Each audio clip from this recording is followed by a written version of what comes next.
Drama की starting में हम यहाँ पर शाओ को देखते हैं जो अपनी 5th एनिवर्सरी की तैयारी कर रही होती है और वो सारा काम अकेले ही कर रही थी। तभी वहाँ पर जी आता है जो जल्दबाजी में घर से बाहर निकलने लगता है और कहता है कि उसे कंपनी में बहुत ज़रूरी काम आ गया है, इसीलिए शाओ को अकेले ही डिनर करना होगा। शाओ सोच में पड़ जाती है कि क्या जी को उनकी एनिवर्सरी याद भी है या फिर नहीं। वो यही सोचती है कि ऐसा कौन सा काम आ गया होगा जो उनकी एनिवर्सरी से भी ज़्यादा ज़रूरी है। इसके बाद हम लिन को देखते हैं जो अपने दोस्त हान के साथ होता है। हान लिन से कहता है कि आखिर तुम कब तक सिंगल रहोगे, अब तुम्हें अपनी फैमिली प्लानिंग की शुरुआत कर देनी चाहिए। लेकिन लिन कोई जवाब नहीं देता। हान समझ जाता है कि लिन अभी भी अपनी पहले प्यार का इंतजार कर रहा है और उसी लड़की के बारे में सोच रहा है। उसी कैफे में हम जी को देखते हैं जो किसी और के साथ वहाँ बैठा हुआ था। लिन को पता था कि जी और शाओ काफ़ी समय से एक दूसरे को डेट कर रहे हैं। वह उनकी फ़ोटो खींचकर शाओ की बेस्ट फ्रेंड मिनी को भेज देता है। मिनी तुरंत उस फोटो को फॉरवर्ड कर देती है शाओ को और कहती है कि माफ़ करना, मैं शहर से बाहर हूँ, लेकिन इस इंसान को देखो, ये ना जाने किस लड़की के साथ में बैठा हुआ है। शाओ जब उस फोटो को देखती है तो वो समझ जाती है कि कुछ तो गड़बड़ है। शाओ को समझ आता है कि जी अपनी एनिवर्सरी भूलकर किसी और के बर्थडे का जश्न मनाने गया है। ये जानकर उसे बहुत ही ज़्यादा बुरा लगता है। गुस्से में वह वही फोटो जी को भेज देती है और उसे कॉल करके ब्रेकअप की बात कर देती है। उसी समय जी के सामने से लिन गुजरता है। जी को लगता है कि उसने लिन को कहीं तो देखा है, लेकिन उसे कुछ भी याद नहीं आता। इसके बाद शाओ अपना सारा सामान पैक करके घर छोड़ने का फैसला कर लेती है। तभी वहाँ पर लिन आ जाता है। शाओ से देखकर बहुत ही खुश हो जाती है। फिर हमें कुछ साल पहले का सीन दिखाया जाता है, शाओ और लिन के स्कूल के समय का, जहाँ वो दोनों एक दूसरे को जानते थे। शाओ को फोटोग्राफी का बहुत ही शौक था और लिन को भी, लेकिन लिन ने अपनी हाई स्टडीज के लिए अमेरिका जाने का फैसला किया था। लेकिन जाने से पहले लिन ने अपना कैमरा शाओ को संभाल कर रखने के लिए दिया था। फिर हमें प्रेजेंट का सीन दिखाया जाता है। लिन शाओ का उदास चेहरा देखकर उससे पूछता है क्या हुआ, लेकिन शाओ कोई भी जवाब नहीं देती। वो बहाना बनाकर कहती है कि हम किसी और दिन मिलेंगे और फिर वहाँ से चली जाती है। शाओ अपने घर पहुँचती है जहाँ उसके डैड गेस्ट लिस्ट की तैयारी कर रहे होते हैं और वो उसे लिस्ट के बारे में बताने लगते हैं, लेकिन शाओ उन्हें बीच में रोककर बताती है कि उसने जी से ब्रेकअप कर लिया है। शाओ को लगता है कि उसके डैड उदास हो जाएंगे, लेकिन वो खुश हो जाते हैं। वो उसे दिलासा देते हुए कहते हैं कि इसमें टेंशन वाली कौन सी बात है, तुम बहुत ही यंग और खूबसूरत हो, तुम्हें तो कोई भी आसानी से मिल जाएगा। और वैसे भी तुम्हारी जनरेशन का तो यही मानना है ना, पुराने को बाय बोलो ताकि नए को अच्छे से हाई कर सको। शाओ अपने डैड की बात सुनकर हंस पड़ती है। इसके बाद शाओ स्नोफॉल देखने के लिए बाहर जाती है। वहाँ बैठकर उसे अपने डैड की बातें याद आने लगती है।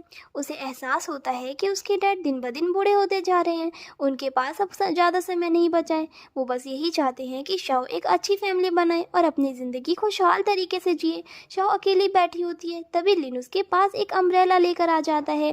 लिन को देखकर शाओ खुद को रोक नहीं पाती और रोते हुए ज़ोर से उसे गले लगा लेती है।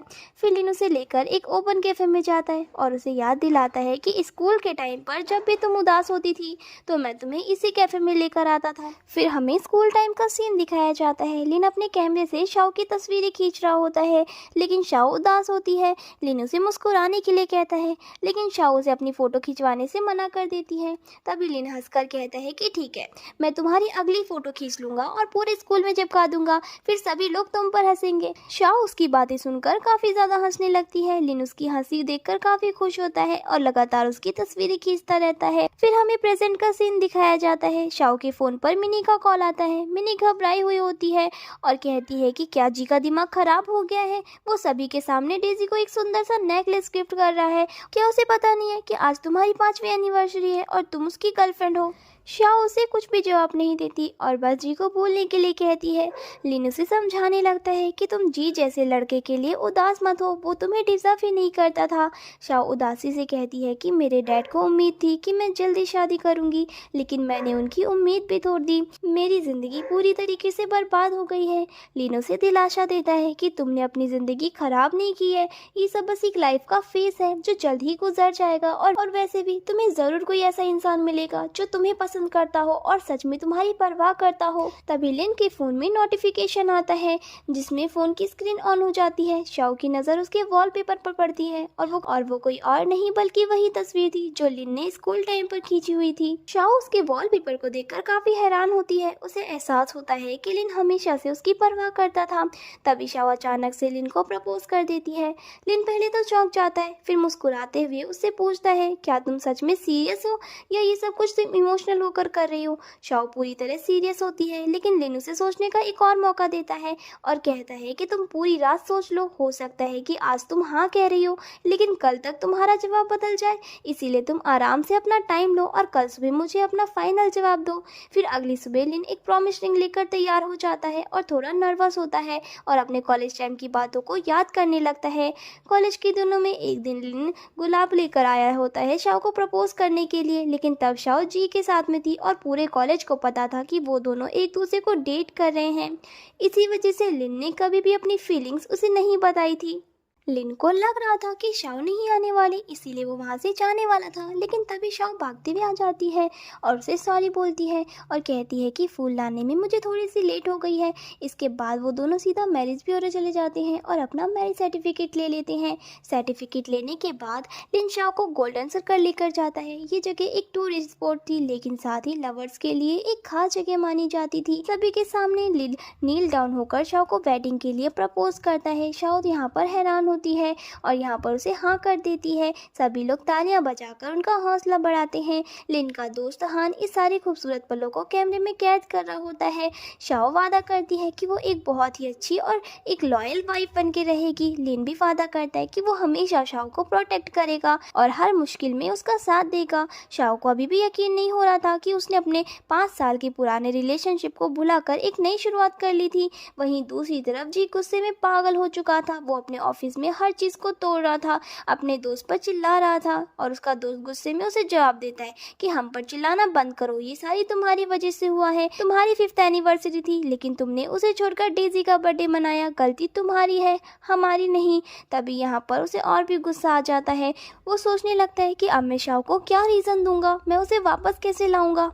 वहीं दूसरी ओर शाओ और लिन को दिखाया जाता है जहाँ पर सारी पब्लिक उन्हें चीयर अप कर रही होती है कि यहाँ पर शाओ को किस करे। लिन शाओ को किस करने से पहले उसकी परमिशन मांगता है। शाओ हाँ करती है, लेकिन तभी वो अपनी आंखें बंद कर लेती है, जिससे लिन समझ जाता है कि शाओ अभी तक रेडी नहीं है। फिर लिन उसकी फॉरहेड पर किस करता है और कहता है कि मैं तुम्हारे रेडी होने तक तुम्हारा इंतजार करूंगा।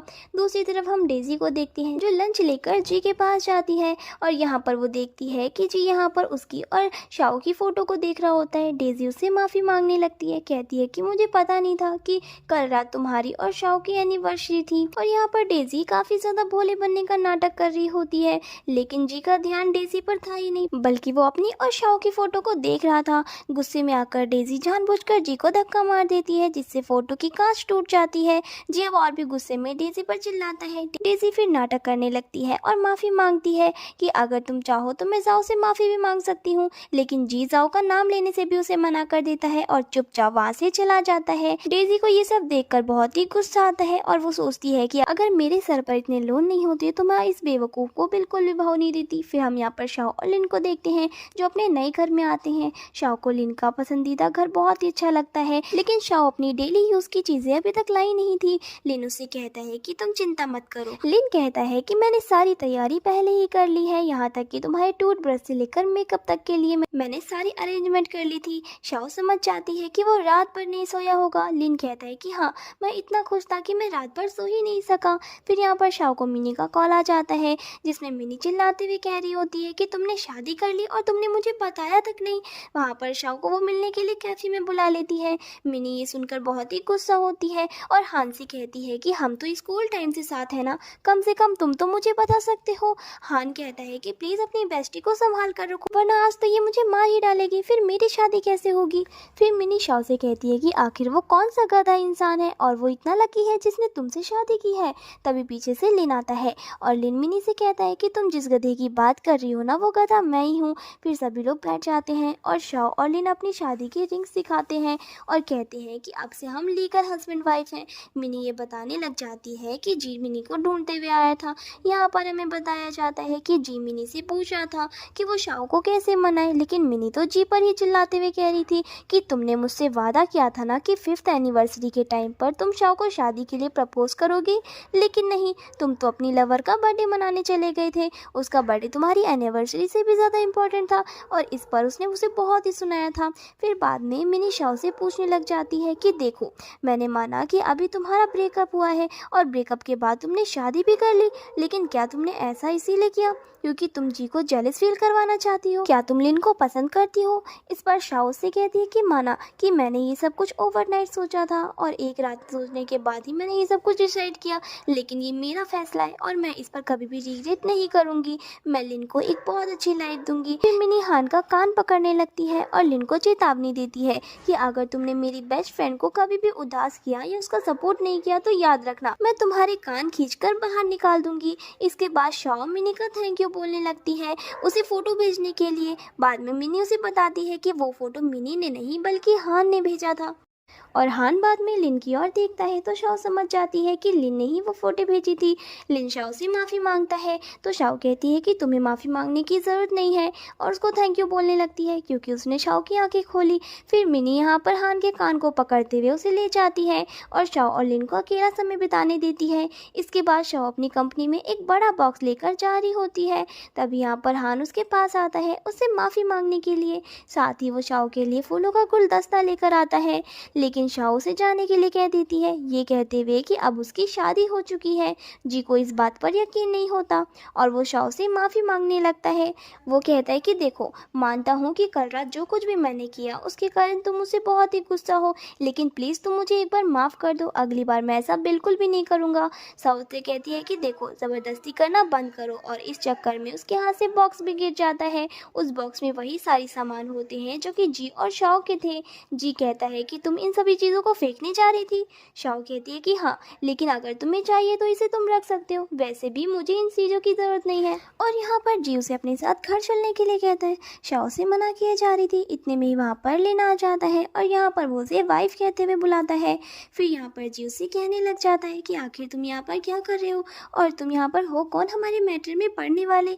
फिर यहाँ पर लिन उसे कहता है कि लगता है तुमने सुना नहीं, मैंने क्या कहा। और यहाँ पर वो एक बार फिर से शाओ को वाइफ कहकर बुलाता है। फिर जाकर यहाँ पर जी को याद आता है कि ये तो वही इंसान है जो कि मुझे यहाँ पर कैफे में मिला था और यहाँ पर वो उससे कहने लग जाता है कि जरूर तुमने शाओ को इस फोटो को सेंड किया होगा। लिन कहता है कि देखो, तुम्हें जो समझना है समझो, लेकिन मेरी वाइफ को डिस्टर्ब करने की जरूरत नहीं है। और यहाँ पर वो शाओ को कार में बैठने के लिए कहता है, जहाँ पर जी हंसते हुए लिन से कह रहा होता है कि तुम्हें क्या लगता है कि शाओ यहाँ पर तुम्हें पसंद करेगी? मुझसे ब्रेकअप होने के बाद अब वो तुम्हारे पास आ गई है, देख लेना वो जल्द ही मेरे पास आ जाएगी। ऐसे भी 5 साल तक उसके साथ मैं था, हमारी बताई हुई सारी मेमोरीज और सारी की सारी चीज़ें उसे अभी भी याद होगी। यहाँ पर लिन उसे कहने लग जाता है कि अच्छा, तो ज़रा मुझे ये बताना कि शाओ का फेवरेट फोटोग्राफर कौन है और शाओ का फेवरेट कलर कौन सा है और यहाँ पर शाओ का फेवरेट फूड कौन सा है। लेकिन यहाँ पर जी के पास उसके किसी भी सवाल का जवाब नहीं था और यहाँ पर जी उसे एक रियलिटी चेक देने की कोशिश करता है, लेकिन यहाँ पर लिन को उसकी कोई ज़रूरत नहीं होती क्योंकि फ़िलहाल लिन की शादी शाओ के साथ हो चुकी थी। और फिर बाद में यहाँ पर शी गुस्से में चला जाता है और यहाँ जाते जाते जी कॉल लगा देता है एक मैगजीन कंपनी में, ये कहते हुए कि मुझे आपके बेस्ट फोटोग्राफर चाहिए। लिन यहाँ पर उस कंपनी का नाम सुनते ही सोच में पड़ जाता है। फिर बाद में यहाँ पर जी उस कंपनी में पहुँच जाता है जहाँ पर मैनेजर को अपनी बेस्ट फोटोग्राफर को बुलाने के लिए कहता है। फिर जी का फ्रेंड यहाँ पर जो उससे कह रहा होता है कि तुम पक्का श्योर हो कि तुम यहाँ पर शाओ को बुलाना चाहते हो? जी कहता है कि तुम टेंशन मत लो, बहुत ही जल्दी वो यहाँ पर भागते हुए आएगी मेरे पास। मैनेजर यहाँ पर शाओ को कैबिन में लेकर आता है। शाओ यहाँ पर जी को देखते ही कोई भी फोटो लेने से साफ साफ मना कर देती है और जब यहाँ से शाओ जा रही थी तब यहाँ पर जी मैनेजर को वार्निंग देने लगता है कि अगर शाओ यहाँ से चली गई तो फिर याद रखना आपकी इस मैगजीन कंपनी को बंद होने में कुछ ज़्यादा समय नहीं लगेगा। यहाँ पर शाओ वापस से चिल्लाते हुए उसके पास आती है, कहती है कि तुम यहाँ पर ये सब ड्रामा क्रिएट करने आए हो। और यहाँ पर मैनेजर शाओ को समझा रहा होता है कि मिस्टर जी, हमारी कंपनी के सबसे बड़े इन्वेस्टर, हम उनके साथ ऐसा व्यवहार नहीं कर सकते। और यहाँ पर वो जी को कपड़े चेंज चेंज करने के लिए भेज देता है। उसके जाने के बाद यहाँ पर मैनेजर शाओ से माफ़ी मांगने लग जाता है। कहता है कि देखो, मुझे पता है तुम्हारा ब्रेकअप हो गया है, लेकिन ये बात मुझे अभी अभी कुछ समय पहले ही समझ आई है। मुझे अगर पहले पता होता तो मैं ऐसा कुछ करता ही नहीं, मैं यहाँ पर मिस्टर जी को बुलाता ही नहीं और मैं डेट को डिले करते जाता, ताकि तुम लोग यहाँ पर ये मैटर कंपनी के बाहर ही सॉल्व कर लो। फिर बाद में यहाँ पर स्टाफ बताने लग जाती है कि मिस्टर जी को हमने रेडी कर लिया है, और यहाँ पर मैनेजर और तो अर्जुन दोनों ही शीशों को साफ करने लग जाते हैं। यहाँ पर जी उससे कहने लग जाता है कि देखो, मैं तो बस यहाँ पर तुमसे मिलने का मौका चाहता था, और प्लीज़ यहाँ पर इतने सारे लोग हैं, तुम मुझ पर इस तरह मत चिल्लाना। और शाओ यहाँ पर उसे सिर्फ इतना ही कहती है कि तुमने यहाँ पर एक कॉन्ट्रैक्ट को साइन किया है, तो फिर प्लीज़ अपना काम करो और यहाँ से निकल पड़ो।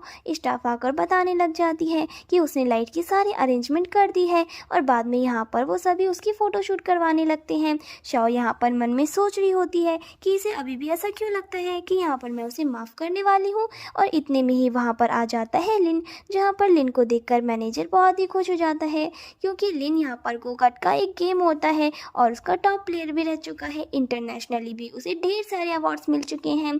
सभी लोग यहाँ पर लिन को देखकर सरप्राइज हो जाते हैं, और लिन यहाँ पर शाओ के क्लोज आ जाता है, जहाँ पर जी को काफ़ी ज़्यादा गुस्सा आने लगता है और वो लिन पर चिल्ला उठता है और कहता है कि तुम वापस से यहाँ पर कैसे आ गए। तभी यहाँ पर जी उसे देखकर डर जाता है और पीछे हट जाता है। इतने में यहाँ पर मैनेजर उनके बीच में आ जाता है, कहता है कि प्लीज़, ये कंपनी का माहौल है, आप लोग इसे ख़राब मत कीजिए। इस इन्वायरमेंट में झगड़ना अच्छी बात नहीं है, बाहर जाकर झगड़ना जितना आपको झगड़ना है।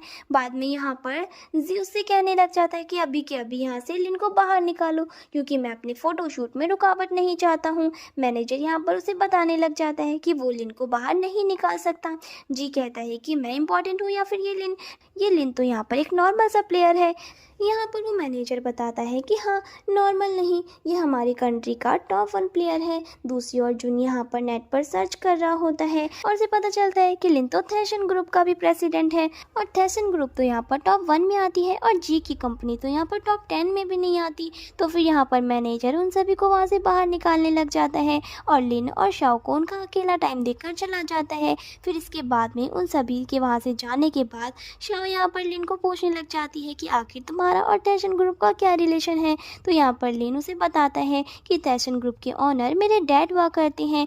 अब डैड के रिटायरमेंट के बाद मेरी जिम्मेदारी बनती है उस कंपनी को संभालने की, और कुछ भी नहीं। फिर बाद में यहाँ पर शाओ किसी को कॉल करती है कोई चीज़ डिलीवर करने के लिए, और यहाँ पर लिन उसके पीछे से आ जाता है जहाँ पर शाओ से देखे जा रही थी। लिन उससे पूछता है कि क्या तुम यहाँ पर जिनके भी फोटो निकालती हो सभी को ऐसे ही प्यार की नज़रों से देखती हो? यहाँ पर शाओ हंसने लग जाती है, कहती है कि तुम जेलस फील कर रहे हो ना? लिन कहता है कि हाँ, ऑफ कोर्स जेलस फील करूँगा, क्योंकि यहाँ पर मैं चाहता हूँ कि ये नज़रें सिर्फ और सिर्फ मेरी ही होकर रहे। इसके बाद यहाँ पर उन दोनों की क्लोजनेस कुछ ज़्यादा ही बढ़ जाती है, लेकिन इससे पहले कि इनके बीच में किस हो, यहाँ पर स्टाफ आकर उन दोनों को डिस्टर्ब कर देती है, और यहाँ पर शाओ लिन को गालों पर किस करती है। लेकिन इसके बाद वापस से उनकी क्लोजनेस बढ़ती है, लेकिन फिर इतने में ही मिनी आकर इस किस को रोक देती है।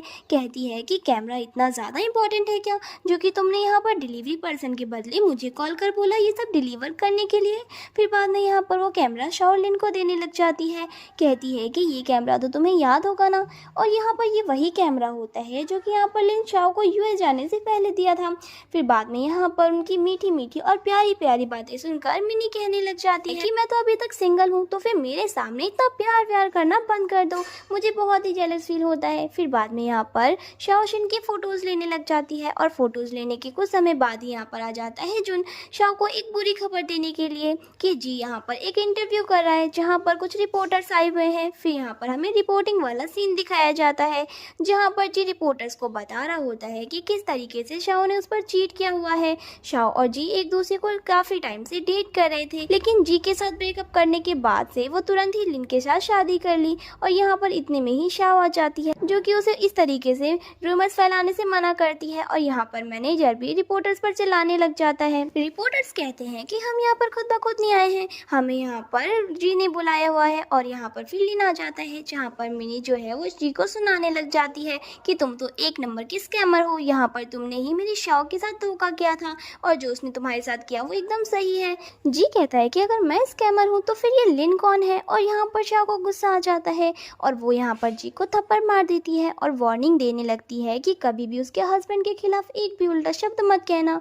जी कहता है कि देखो, मैं मानता हूँ कि तुम यहाँ पर मुझे जेलस फील करवाना चाहती हो और बस इसी वजह से तुमने ये शादी की है। चलो अब हम चलकर खुद का सर्टिफिकेट ले लेते हैं। यहाँ पर लिन को गुस्सा आ जाता है और वो जी को तो पंच ही मार देता है। कहता है कि लिमिट्स की भी कुछ हद होती है, लेकिन तुम तो अपनी लिमिट्स क्रॉस ही करते जा रहे हो। और यहाँ पर लिन उसे धमकी देकर चला जाता है। दूसरी ओर यहाँ पर मिनी न्यूज़ देखती है जहाँ पर सबसे बड़ा ट्रेंडिंग टॉपिक शाओ का ही होता है और यहाँ पर मैनेजर फिर रिपोर्टर्स पर चिल्लाने लग जाता है। कहता है कि क्या अब तुम इन सारी चीज़ों की रिस्पॉन्सिबिलिटी लोगे, और यहाँ पर वो रिपोर्टर्स तुरंत ही निकल जाते हैं इन सारी चीज़ों को ख़त्म करने के लिए। यहाँ पर लिन शाओ को टेंशन लेने से मना करता है। शाओ यहाँ पर लिन से माफ़ी मांगने लग जाती है कि उसकी वजह से ये सारी चीज़ों में लिन को दखल अंदाजी करनी पड़ी और लिन को बहुत ही प्रॉब्लम होगा। लेकिन यहाँ पर लिन बोलता है कि देखो, ये सारा का सारा मैटर मैं सॉल्व कर दूंगा और बार बार इन सब चीज़ों के लिए खुद को दोषी मत ठहराओ, और यहाँ पर ये सारी तुम्हारी नहीं बल्कि उस जी की वजह से हो रहा है और इस जी का तो हमें कुछ करना ही होगा।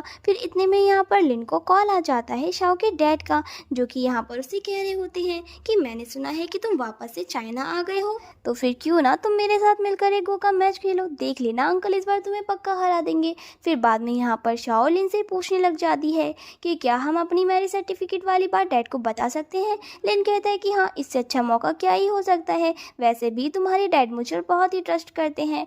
बाद में यहाँ पर शाओ और लिन एक दूसरे को हक करने लग जाते हैं और शाओ से कहती है कि मैं अपनी इस डिसीजन को लेकर बिल्कुल रिग्रेट नहीं कर रही हूँ और ना ही कभी करूँगी। फिर इसके बाद में यहाँ पर वो पहुँच जाता है बहुत सारे गिफ्ट्स को लेकर शाओ के डैड से मिलने के लिए, और यहाँ पर वो उसके डैड को बार बार अंकल कहकर बुला रहा था। बाद में यहाँ पर वो लोग वो गेम खेलना शुरू कर देते हैं और तो यहाँ पर अंकल उससे पूछने लग जाते हैं कि कहीं उसकी कोई गर्लफ्रेंड भी है या फिर नहीं। यहाँ पर लिन कंफ्यूज हो जाता है, कहता है कि गर्लफ्रेंड तो नहीं है, लेकिन मैं एक लड़की को ज़रूर पसंद करता हूँ। और यहाँ पर अंकल उस लड़की के बारे में पूछने लगते हैं, जहाँ पर लिन उसके फेशियल फीचर के बारे में उसे बता रहा था। अंकल कहने लग जाते हैं कि ये लड़की मेरी शाओ की जैसी क्यों लग रही है। लिन कहता है कि हो सकता है, अक्सर लोग आजकल सेम हेयर स्टाइल और मेकअप किया करते हैं। तब यहाँ बातों बातों में लिन शाओ के बारे में पूछने लग जाता है। साथ ही साथ वो अंकल से पूछता है कि आखिर अंकल शाओ के लिए किस टाइप का लड़का ढूंढ रहे हैं। अंकल बताने लग जाते हैं कि मैं ऐसा लड़का पसंद करूंगा जो कि यहाँ पर रिच ना हो। यहाँ पर लिन को कुछ भी समझ नहीं आता तो लिन उससे रीज़न पूछने लग जाता है और यहाँ पर अंकल बताने लग जाते हैं कि अगर वो ज़्यादा रिच होगा तो मेरी बेटी हमेशा प्रेशराइज फील करेगी और तो यहाँ पर हमें डॉरी भी देनी पड़ेगी, जो कि कुछ ज़्यादा ही हो जाएगा। लेकिन यहाँ पर अंकल से कहने लग जाता है कि नहीं नहीं, हर वो लड़का ऐसा नहीं होता जो कि यहाँ पर डॉरी लेता हो। बाद में यहाँ पर अंकल कहने लग जाते हैं कि मैं बस इतना चाहता हूँ कि जैसे ही मेरी बेटी को कोई पसंद आए वैसे ही वो लोग मुझे बता दें। बात छुपाए तो फिर मुझे बहुत ही गुस्सा आ जाएगा। और यहाँ पर लिन ये समझ जाता है कि मैरिज सर्टिफिकेट वाली बात तो अभी तक दोनों में से किसी ने भी अंकल को नहीं बताई है और यहाँ पर उसे लगने लगता है कि अब तो हम दोनों काम से गए। अंकल यहाँ पर लिन को लंच करने के लिए कहते हैं और जैसे यहाँ पर वो लोग लंच करने बैठते हैं, शाओ भी वहाँ पर आ जाती है, जहाँ पर लिन शाओ को देखकर काफ़ी खुश हो जाता है। और तो यहाँ पर वो लोग बहुत ही फॉर्मली बात कर रहे होते हैं। अंकल यहाँ पर उनसे कहते हैं कि तुम दोनों तो बचपन से एक दूसरे को जानते हो, तो फिर इतनी फॉर्मली बात करने की क्या ही ज़रूरत है। और यहाँ पर तो लिन डर के मारे सिर्फ राइस ही खाया जा रहा था। बाद में यहाँ पर अंकल लिन से कहने लग जाता है क्यों ना तुम यहाँ पर शाओ को किसी लड़के से इंट्रोड्यूस करवाओ। लिन यहाँ पर कहने लग जाता है कि आखिर आप मेरे बारे में क्या सोचते हो। अंकल यहाँ पर हंसने लग जाते हैं, कहते हैं कि मैं तुम्हारे बारे में क्या ही सोच सकता हूँ, तुम और शाओ एक दूसरे को बचपन से जानते हो और तुम्हारा रिलेशन तो एक भाई बहनों की तरह है, इसलिए एज अ ब्रदर मैं चाहता हूँ कि तुम उसके लिए एकदम परफेक्ट हस्बैंड ढूंढ के निकालो। शाओ यहाँ पर अपने डैड को लिन के बारे में बताने जा रही थी, लेकिन यहाँ पर लिन ही शाओ को रोक देता है। फिर वहाँ पर रात हो जाती है। लिन कहने लग जाता है कि डैड अब हम दोनों को घर पर जाना चाहिए। उसके डैड यहाँ पर कंफ्यूज हो जाते हैं कि तुम दोनों को घर पर जाना चाहिए, इससे तुम्हारा क्या मतलब है। शाओ कहती है कि इससे उसका मतलब है कि वो अपने घर जाएगा और मैं अपने अपार्टमेंट में जाऊंगी। फिर बाद में यहाँ से वो दोनों जाने लगते हैं। फिर बाद में हम यहाँ पर देखते हैं जी को, जो कि रोते रोते यहाँ ड्रिंक कर रहा था और उसकी मॉम यहाँ पर आ जाती है और उसे पूछने लगती है कि आखिर चल क्या रहा है और शाओ ने तुम्हारे साथ ब्रेकअप क्यों किया। जी यहाँ पर बोलने लग जाता है कि मुझे समझ नहीं आ रहा कि आखिर मैं उसे वापस कैसे लाऊं। आंटी यहाँ पर उसे वार्निंग देने लगती है और कहती है कि तुम कुछ भी करो तुम्हें शाओ को वापस लाना ही होगा। जी कहता है प्लीज इसमें आपको मेरी मदद करनी होगी। दूसरी ओर यहाँ पर शाओ और लिन घर पर आ जाते हैं, जहाँ पर लिन तो थक ही गया था। शाओ कहती है कि आखिर तुम मेरे डैड से इतना क्यों डर रहे हो। लिन कहता है कि तुम्हें पता नहीं है, वो यहाँ पर ये समझ रहे हैं कि मैं तुम्हारे भाई जैसा हूँ, और तो उनकी बातों से यही लग रहा था कि वो मुझे एज अ फ्यूचर हस्बैंड तुम्हारा अप्रूव ही नहीं करने वाले हैं। शाओ कहती है कि टेंशन मत लो, हम यहाँ पर सही समय आने पर डैड को सब कुछ बता देंगे। इतने में यहाँ पर शाओ को उसकी कंपनी से कॉल आ जाता है, जहाँ पर मैनेजर उसे कॉन्ग्रेचुलेशन कर रहा था, जहाँ पर शाओ का एक एग्जीबिशन होने वाला है जिसका अप्रूवल शाओ को मिल गया है, और शाओ यहाँ पर बहुत ही खुश हो जाती है। फिर बाद में यहाँ पर वो लिन से एक रिक्वेस्ट करने लग जाती है और हेल्प मांगने लग जाती है। कहती है कि इस एग्जीबिशन में मैं किसी स्पेशल गेस्ट को बुलाना चाहती हूँ। लिन कहता है कि हाँ, और वो स्पेशल गेस्ट मैं ही हूँ, मैं अच्छे से समझता हूँ। शाओ कहती है कि तुम तो स्पेशल गेस्ट हो ही, लेकिन कोई और भी है जिसे मैं इनवाइट करना चाहती हूँ। और यहाँ पर तो वो मिस्टर रैन की फ़ोटो दिखाती है, कहती है कि ये बहुत ही बड़े फोटोग्राफर हैं, आजकल के लोगों ने तो इन्हें देखा तक नहीं है, और इनकी फ़ोटोग्राफी काफ़ी ज़्यादा फेमस है, और इंटरनेट पर मैंने देखा है कि तुम दोनों एक दूसरे को फॉलो करते हो। लिन कहता है कि तुम टेंशन मत लो, मैं इन्हें जानता हूँ और मैं इन्हें इनवाइट कर दूंगा। बाद में यहाँ पर शाओ से किस करने लग जाती है, लेकिन उनकी किस के बीच में यहाँ उसके डैड का कॉल आ जाता है, जो उसे बताने लग जाते हैं कि जी की मॉम ने मुझे कॉल किया था, उन्होंने कहा है कि उन्हें तुमसे और मुझसे कुछ इंपॉर्टेंट बात करनी है। बाद में यहाँ पर शाओ सोचने लग जाती है कि आखिर वो क्या करे। लिन कहता है कि अगर तुम चाहो तो मैं भी आ सकता हूँ। शाओ कहती है कि नहीं, इस मैटर को मैं अकेले हैंडल करूंगी। और यहाँ पर फाइनली उन दोनों के बीच में किस हो जाता है। फिर बाद में यहाँ पर हम रेस्टोरेंट में अंकल को और जी की मॉम को देखते हैं, जहाँ पर आंटी कह रही थी कि अक्सर बच्चे लड़ झगड़ लिया करते हैं, और इन्हीं कहाँ कुछ समझ में आता है ये 5 साल के रिलेशन को ऐसे कैसे खत्म कर सकते हैं। इतने में ही यहाँ पर शाओ आ जाती है, जहाँ पर आंटी जी के बिहेव पर शाओ से माफ़ी मांगने लग जाती है, और बाद में यहाँ पर वो लोग बैठ जाते हैं, जहाँ पर आंटी उससे कह रही होती है कि जी ने जो कुछ भी किया मैंने उसके लिए उसे बहुत अच्छे से सबक सिखाया है, तुम चाहो तो मैं उसे मार भी सकती हूँ और उसे अच्छे से पनिश भी कर सकती हूँ, लेकिन प्लीज़ बेटा इस 5 साल के रिलेशन को तुम ख़त्म मत करो। तुम्हारे डैड भी चाहते हैं कि तुम्हारी शादी जल्दी से जल्दी हो जाए, और ऐसे भी तुम्हारे डैड इस शादी को लेकर अप्रूवल ज़रूर देंगे। बाद में यहाँ पर शाओ अपने डैड से पूछने लगती है, जहाँ पर उसके डैड उससे कह रहे होते हैं कि नहीं, मैं अप्रूवल तभी दूंगा जब मेरी बेटी अप्रूवल देगी, तो जैसा वो चाहेगी ठीक वैसा ही होगा।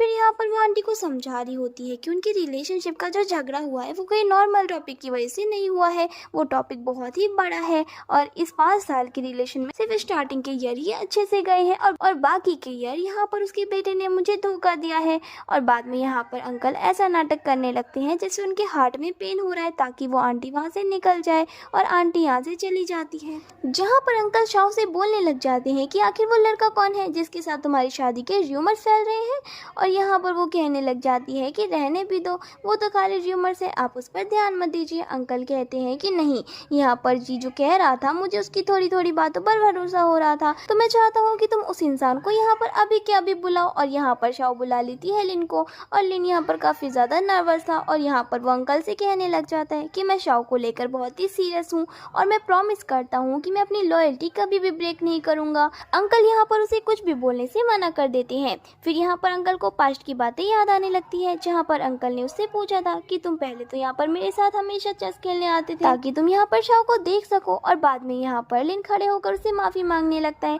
कहता है कि हाँ मुझे शाओ बहुत पहले से ही पसंद है, और शाओ मेरी फर्स्ट लव है। इस बात को सुनते ही शाओ खुद ब खुद ब्लश करने लग जाती है। बाद में यहाँ पर वो अंकल से प्रॉमिस करने लग जाता है कि वो शाओ को कभी भी कोई दुख नहीं पहुँचाएगा, और हमेशा शाओ को सपोर्ट करेगा। और रही रिच की बात, तो मैंने अपने सारे के सारे पैसे शाओ के बैंक अकाउंट में ट्रांसफर कर दिए हैं। अंकल यहाँ पर हंसने लग जाते हैं, कहते हैं कि मैं क्या तुम्हें इतना स्टूपिड दिखता हूँ जो तुम जैसे हैंडसम दामाद को छोड़ दूंगा।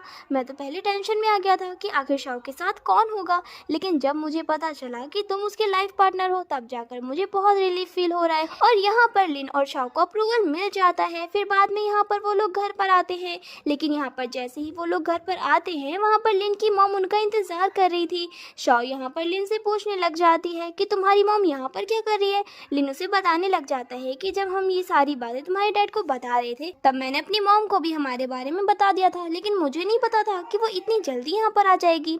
फिर बाद में यहाँ पर आंटी लिन को कुछ बोलने ही नहीं देती और शाओ से पूछती है कि तुम मुझे बताओ कि आखिर चल क्या रहा है। शाओ बताने लगती है कि वो लोग अब शादीशुदा हैं और यहाँ पर आंटी बहुत ही खुश हो जाती है, कहती है कि मैं तो यही चाहती थी। बचपन में जब तुम्हारे अंकल और मैं तुम दोनों को खेलता हुआ देखते थे तो हम यही सोचते थे कि काश तुम दोनों बड़े होकर एक दूसरे के साथ शादी कर लो, लेकिन लिन हमेशा से हर किसी के साथ में शादी करने से मना कर देता था। एक टाइम पर तो हमें लगने लगा था कि ये इंसान कहीं लड़कों को तो पसंद नहीं करता। फिर आज जाकर उसने मुझे टेक्स्ट किया तुम्हारे और उसके बारे में। फिर मुझे लगा कि ये शायद झूठ बोल रहा है, लेकिन मैं यहाँ पर चेक करने के लिए आई और ये सब कुछ तो सच निकला। अब तुम्हें हमारे मेन घर में शिफ्ट हो जाना चाहिए, आखिर तुम कब तक यहाँ पर अकेले रहोगे। बाद में यहाँ पर वो दोनों पैकिंग करके अपने मेन घर आते हैं, जहाँ पर उनका वेलकम बड़ी धूमधाम से होता है। और तभी यहाँ पर आ जाती है उसके सिस्टर इन लॉ, जिसका नाम सिया होता है। सिया यहाँ पर बोलने लग जाती है कि शाओ तुम्हें पता है, हमें तो लग रहा था कि कहीं मेरा भाई गे ना निकले, लेकिन हमें समझ आ गया कि उसे कौन सी लड़की पसंद थी, जो कि आप हो और आप बहुत ही ज़्यादा ब्यूटीफुल हो। तो बाद में यहाँ पर फैमिली मीटिंग होने लगती है, जहाँ पर अंकल शाओ को ढेर सारे गिफ्ट देने लगते हैं। साथ ही साथ आंटी यहाँ पर शाओ को अपना जेड का ब्रेसलेट देने लगती है।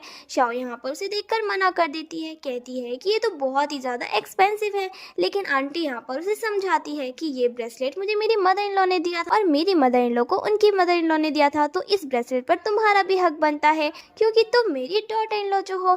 फिर बाद में यहाँ पर वो उन सभी को थैंक यू बोलने लगती है, तो आंटी यहाँ पर उसे थैंक यू बोलने से मना करती है, कहती है कि बचपन की बात याद है ना, जब तुम छोटी सी थी, 6 साल की लड़की थी, तब तुम यहाँ पर मेरे घर पर आई थी और यहाँ पर तुम्हारी मॉम की डेथ हो गई थी कुछ बीमारी की वजह से, लेकिन मैंने तुमसे प्रॉमिस किया था कि मैं तुम्हारी एक अच्छी मॉम बनकर रहूंगी, तो मैं बस मेरी मॉम होने का फ़र्ज़ निभा रही हूँ। और यहाँ पर हम बहुत ही अच्छी और हैप्पी फैमिली को देखते हैं और दूसरी ओर यहाँ पर हम जी को देखते हैं, जो घर बैठे बैठे बहुत ही ज़्यादा ड्रिंक कर रहा था। तो यहाँ पर आंटी इस पर चिल्लाते हुए आती है, कहती है कि तुम्हारे साथ जो कुछ भी हुआ वो ठीक हुआ। मैंने सुना है कि तुम अपनी 5th एनिवर्सरी के दिन अपने किसी लवर का बर्थडे सेलिब्रेट करने गए थे।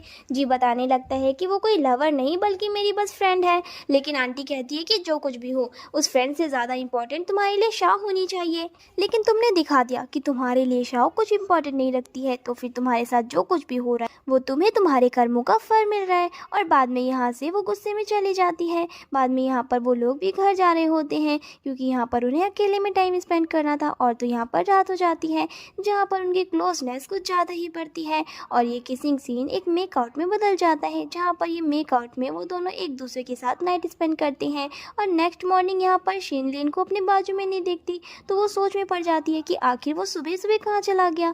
और जैसे ही वो बाहर निकलती है, वहाँ पर वो अपने हस्बैंड लिन को ब्रेकफास्ट बनाते हुए देखती है। यहाँ पर लिन उसे ब्रेकफास्ट टेस्ट करने के लिए कहता है। शाओ से कहने लग जाती है कि तुम्हें यहाँ पर एक कुकिंग शो भी शुरू कर देना चाहिए, तुम तो हर एक चीज़ में माहिर हो। फिर इसके बाद में यहाँ पर वो लोग कार में होते हैं, जहाँ पर लिन शाओ से पूछ रहा होता है कि अब तो यहाँ पर हमें हमारे पेरेंट्स ने भी अप्रूवल दे दिया, तो हम यहाँ पर हमारी वेडिंग को हेल्प कब करने वाले हैं। यहाँ पर शाओ से कुछ समय मांगती है, क्योंकि यहाँ पर शाओ को सबसे पहले अपने फोटोग्राफी वाले करियर में कुछ ज़्यादा ही बूस्ट करना था। उसके बाद यहाँ पर लिन यहाँ पर उसे कहने लगता है कि तुमने तो कुछ ज़्यादा ही लिपस्टिक लगा ली है, और यहाँ पर वो लिपस्टिक को निकालने के लिए उसे किस करने जाता है। फिर बाद में यहाँ पर शाओ ऊपर जाती है, जहाँ पर मैनेजर शाओ को एक न्यू कॉन्ट्रैक्ट साइन करवाता है और शाओ बिना कुछ पढ़े उस कॉन्ट्रैक्ट पर साइन कर देती है।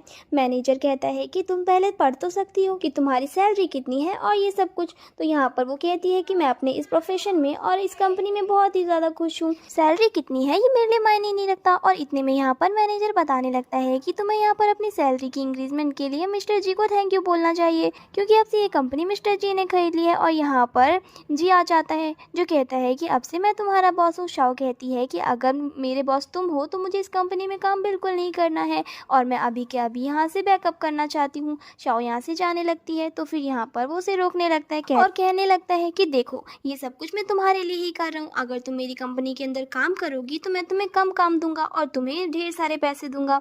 तभी यहाँ पर शाओ कहती है कि तुम्हारे सपोर्ट की मुझे कोई ज़रूरत नहीं है, मेरा हस्बैंड मुझे सपोर्ट करने के लिए इनफ है। यहाँ पर तुम्हारी कंपनी में काम करने से तो अच्छा है मैं अपने करियर को ही जोड़ दूँ। जी कहता है कि ठीक है, जाते जाते कॉन्ट्रैक्ट को तो देख कर जाओ, मुझे पता है कि तुम यहाँ पे कॉन्ट्रैक्ट को बिना पढ़े ही साइन करके रखी हो, कॉन्ट्रैक्ट के अंदर तुम्हें पेनल्टी पे करनी पड़ेगी।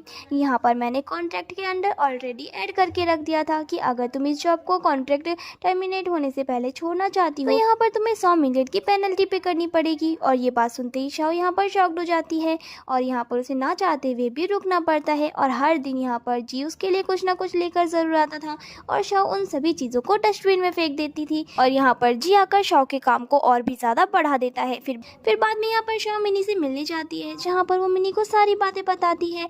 मिनी कहती है कि मैं तो कहती हूँ कि तुम पुलिस कंप्लेन कर दो। फिर हम देखते हैं कि वो क्या करता है। शाओ कहती है कि नहीं, इस कॉन्ट्रैक्ट को मैंने अपनी मर्जी से साइन किया था, तो फिर यहाँ पर मैं कुछ भी नहीं कर सकती और ऐसे भी हमारी रिस्पॉन्सिबिलिटी बनती है, हमें यहाँ पर साइन करने से पहले कॉन्ट्रैक्ट को पढ़ लेना चाहिए, जो कि मैंने नहीं किया था। फिर बाद में यहाँ पर वो लोग सोच में पड़ जाते हैं कि आखिर वो क्या करना चाहिए जी से पीछा छुड़ाने के लिए।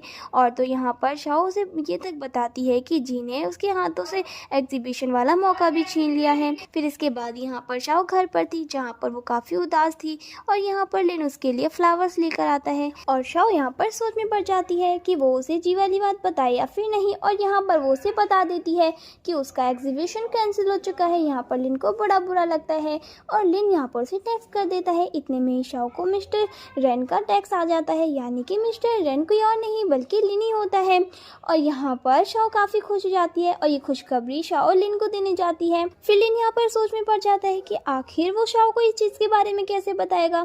फिर बाद में यहाँ पर वो हान से मिलता है एक सजेशन मांगने के लिए। यहाँ पर हान उससे कहता है कि अगर टाइम है तो बता दो, जितनी देरी करोगी उतनी बात छुपाई जाएगी और हो सकता है उसे सरप्राइज से ज़्यादा शौक लग जाए कि तुम मिस्टर फोटोग्राफर हो, क्योंकि उसके बाद यहाँ पर उसकी फोटोग्राफी स्किल तो बहुत ही नीचे लगने लगेगी उसे। फिर बाद में यहाँ पर रात हो जाती है, जहाँ पर शाओ थक कर सो रही थी और लिन को यहाँ पर समझ आ रहा था कि वो किसी प्रॉब्लम से परेशान है। दूसरी ओर यहाँ पर शाओ को टेक्स्ट आ जाता है मिनी का, जो कि उसे खुशखबरी देती है और यहाँ पर खुशी खुशी शाओ लिन को हक करने लग जाती है। और बाद में यहाँ पर नेक्स्ट डे शाओ आकर अपना रिजिग्नेशन लेटर जी को देने लग जाती है। जी कहता है कि मेरे 100 मिलियन तो तुम्हें याद होगा ना। यहाँ पर मिनी अपने लॉयर को लेकर आ जाती है और लॉयर बाद में यहाँ पर जी को सारे रूल्स और रेगुलेशन बताने लग जाता है।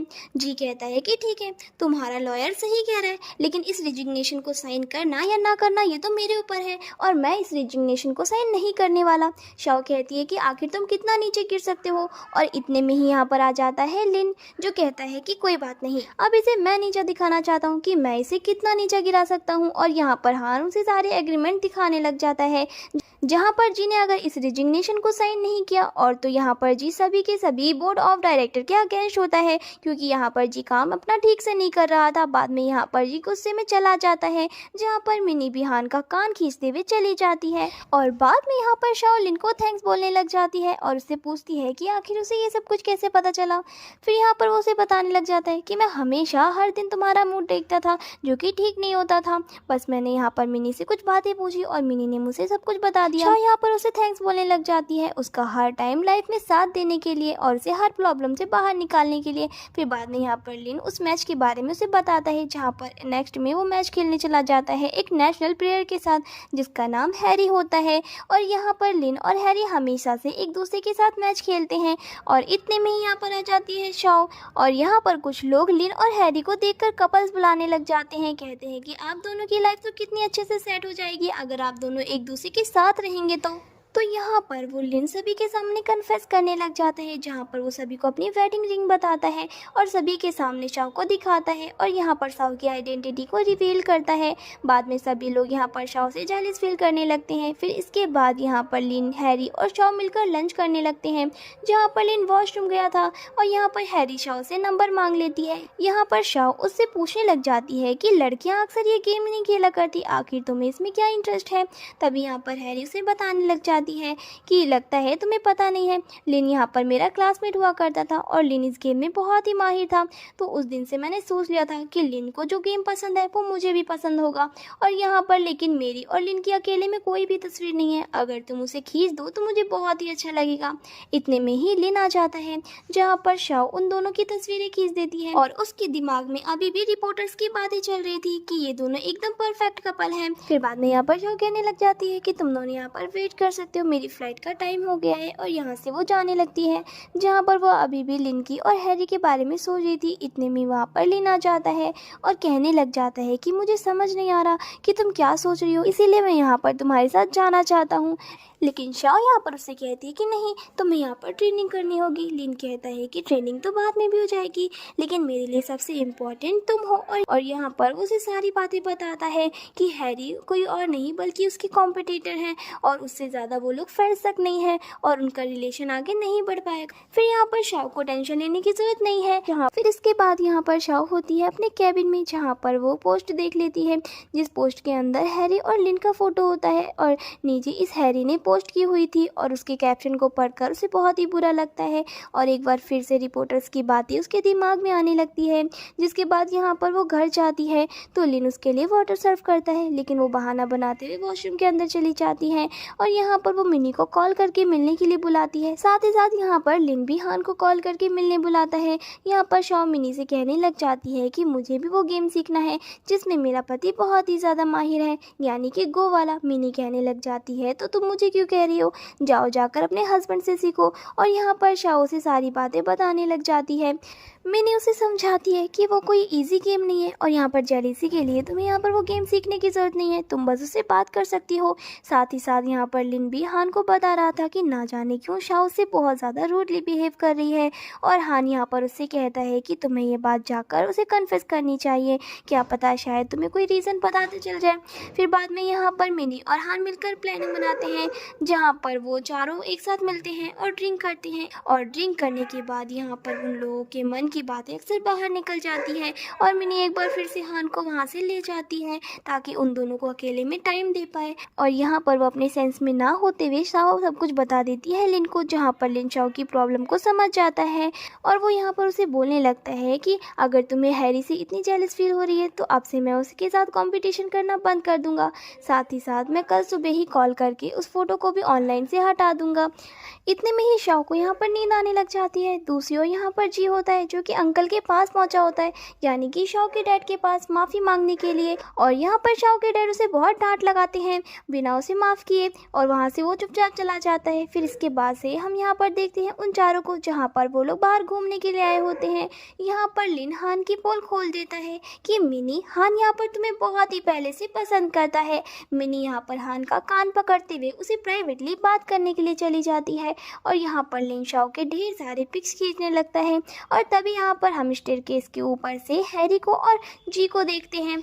इसके बाद हम यहाँ पर शाओ को घर पर देखते हैं, जहाँ पर लिन गया होता है अपनी मैच को खेलने के लिए और यहाँ पर लिन शाओ को कॉल कर कर बोलता है कि मैंने यहाँ पर तुम्हारे लिए एक बॉक्स रखा हुआ है जिसके अंदर गिफ्ट्स हैं। शाओ उस बॉक्स को ले लेती है, लेकिन इतने में ही शाओ को यहाँ पर पीछे से हैरी की आवाज़ आती है और उसकी आवाज़ को सुनते ही वो बॉक्स उसके हाथ से नीचे गिर जाता है और जब वो उस बॉक्स को लेने जा रही थी तभी उसे एक और बड़ा सा बॉक्स मिलता है जो कि बेड के नीचे था और यहाँ पर वो उस बॉक्स के अंदर कुछ चीज़ें थी जो उस मैच के रिलेटेड थी। यहाँ पर उसे एक बैच भी मिलता है जो कि उसी की तरह दिख रहा था जिस तरह हैरी के पास भी था। फिर इसके बाद में यहाँ पर शाओ इवेंट में पहुंच जाती है, जहाँ पर लिन को सपोर्ट करने के लिए हैरी भी आई हुई थी और फिर ये सभी लोग उन्हें पेयर अप करना शुरू कर देते हैं और शाओ इस चीज को देख पा रही थी। लेकिन यहाँ पर लिन सभी के सामने रिक्वेस्ट करने लग जाता है कि अब से वो लोग हैरी को और लिन को एक साथ शिफ्ट ना किया करे, यानी कि एक साथ उन्हें पार्टनर्स या कपल्स ना बुलाया करे, क्योंकि लिन की अब शादी हो चुकी है। अक्सर लोगों को और हैरी को लेकर और लिन को लेकर मिसअंडरस्टैंडिंग हो सकती है। इतने में यहाँ पर शाओ हो जाती है तो सभी लोग यहाँ पर शाओ को देख भी लेते हैं। फिर बाद में यहाँ पर लिन का मैच शुरू हो जाता है, जिसके बाद में यहाँ पर वो उस ऑनलाइन मैच को जीत भी जाता है और तो यहाँ पर हैरी फ्लावर्स लेकर चली जाती है लिन के पास और जानबूझकर उसके क्लोज आने लगती है। ये चीज़ देखकर शाओ वहाँ से चली जाती है।